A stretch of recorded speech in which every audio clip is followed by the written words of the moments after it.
Eskuru ya Elimu Academy nigo yarokire gokoria buya magega ya machibu ya matemo gosoka litkoria rero kokwana nabariki ba mangana nigo baba kwene kibuna nigo eminsko yabo ya menta ase litkoria rero baba gutwara eminsko ya magisi chimi sato ne merongo kianda asokolengani no mwakoria nigo baba bwate eminsko ya magisi chimi sato emerongo etano ne tato na tano nelimo. I'm Kisii Nyanga from Elimu Academy and had 408, but I was expecting 420 and above. I learned and I did my questions which I never understood, and I asked my teachers questions and always pray to God. Yeah.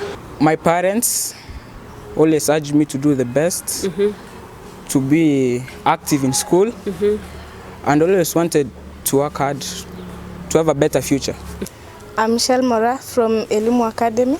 My marks was 394. We tried, our mean was good, which was 390. Yes. All in all, we tried, we put God first, we strived for what we wanted, and we got it.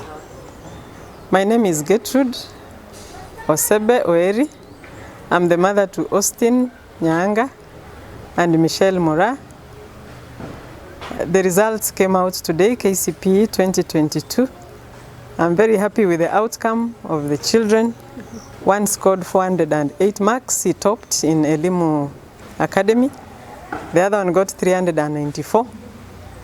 And we are happy with the outcome. I would have even wished my children would be found in the CBC. And to me, CBC is a good curriculum which should be embraced by our system. And if it is well facilitated and well organized, we are going to produce very good results from these learners.